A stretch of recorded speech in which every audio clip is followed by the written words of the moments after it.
El Evangelio según San Lucas, capítulo 7, versículos del 31 al 35. En aquel tiempo Jesús dijo: ¿Con quién compararé a los hombres de esta generación? ¿A quién se parecen? Se parecen esos niños que se sientan a jugar en la plaza y se gritan los unos a los otros. Tocamos la flauta y no han bailado. Cantamos canciones tristes y no han llorado. Porque vino Juan el Bautista, que ni comía pan ni bebía vino, y ustedes dijeron: ese está endemoniado. Y viene el Hijo del Hombre, que come y bebe, y dicen: este hombre es un glotón y un bebedor, amigo de publicanos y pecadores. Pero solo aquellos que tienen la sabiduría de Dios son quienes lo reconocen. Hemos estado leyendo el Evangelio según San Lucas. Desde que regresó a Cafarnaúm, ha tenido actividades muy llamativas, milagrosas, como la sanación a distancia de un esclavo de un centurión. Él no tuvo que presentarse al lugar en que estaba yaciendo moribundo este esclavo, porque quienes lo invitaron como enviados del centurión, que en una comisión de ancianos judíos lo habían convencido de que lo asistiera, y mientras iba en camino llegó otra comisión de amigos del centurión argumentando que el centurión era un hombre subordinado a otros, pero con autoridad. Y como ejemplo de el poder de la autoridad, le decía que si él mandaba a un soldado diciendo ve, él iba; si le decía a otro ven, él venía; si le decía a uno de sus esclavos haz esto, lo hacía. Así, con este argumento, Jesús entendió que bastaba una sola palabra suya, pero elogió a este extranjero porque en todo Israel no había encontrado a alguien que creyera como él. Después de Cafarnaúm, Jesús hizo un viaje de aproximadamente 60 kilómetros hacia el suroeste, llegando a una población de nombre Naín, junto con sus discípulos y una muchedumbre que lo acompañaba. Se encontraron con un cortejo fúnebre que iba saliendo de la ciudad, porque a los difuntos los enterraban fuera de la ciudad, aunque esta era una población.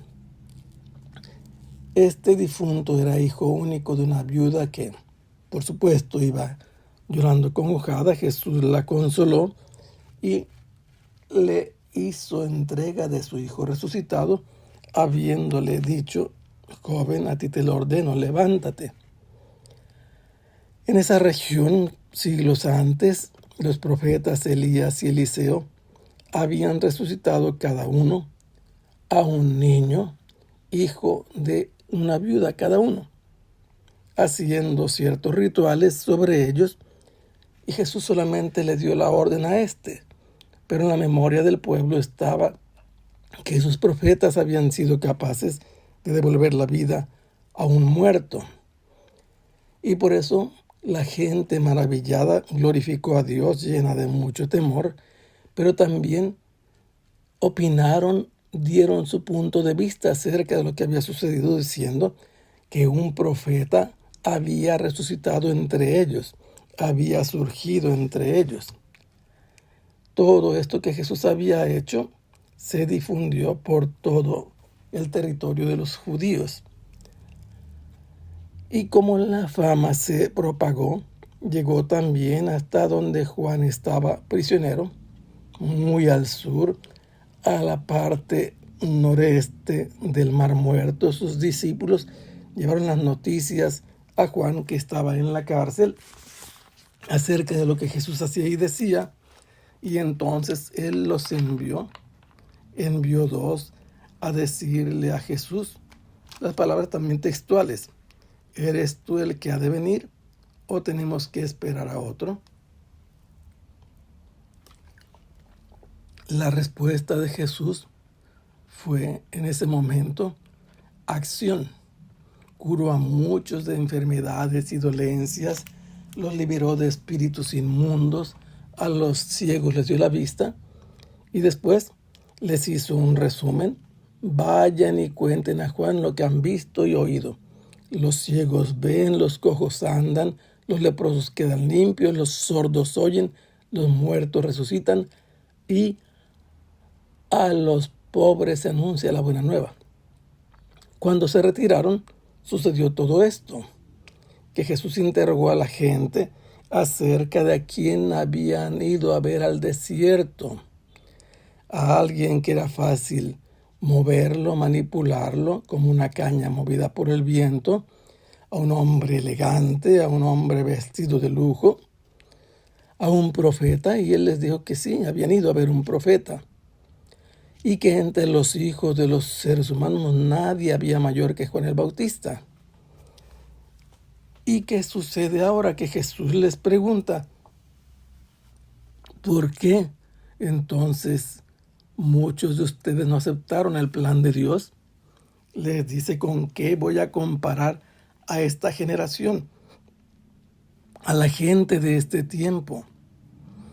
¿Con quién le daré parecido para que acaben de entender lo que está sucediendo?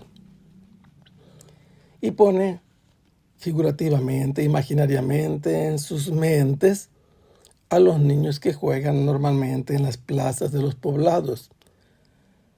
Una de las costumbres de los niños es imitar a los mayores. Y por eso los niños, dice Jesús, se gritan unos a otros, reprochándose la indiferencia de los otros. Porque les gritan diciendo, tocamos la flauta y ustedes no han bailado, no les interesó el juego. Después cantamos lamentos, elegías o endechas, cantos fúnebres de la vida luctuosa, y tampoco lloraron, no se conmovieron. Y Jesús explica esta comparación diciéndoles, vino Juan el Bautista, un hombre que hacía penitencia rigurosa, de vida austera verdaderamente, no comía pan, no bebía vino. Y ustedes lo comparan con un endemoniado. Dicen que tiene un demonio y no se preocupan de entender que lo que está haciendo es penitencia.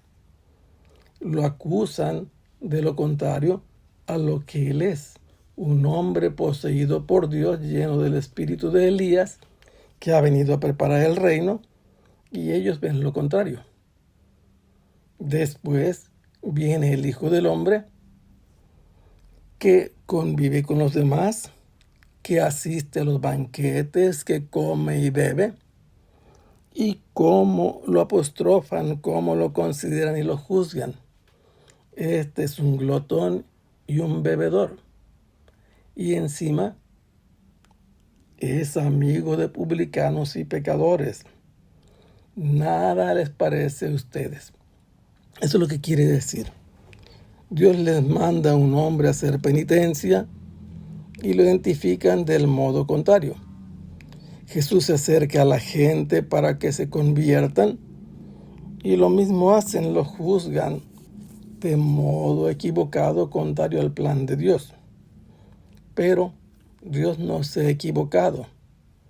Esta es la respuesta de Jesús, cómo identifica este tramo de la historia que están viviendo. Porque solamente aquellos que han recibido de Dios la sabiduría son capaces de reconocer la obra de Dios. Pueden reconocer lo que Dios está haciendo a través de Juan el Bautista y lo que Dios está efectuando a través del Hijo del Hombre. Solo la sabiduría de Dios se justifica a sí misma. Los hombres no son capaces de entender, pero la sabiduría se acredita por sus propios hijos, por sus propias obras y por quienes reconocen la obra de Dios. Que el Señor los bendiga. Hasta pronto. Sea alabado el Santísimo Sacramento.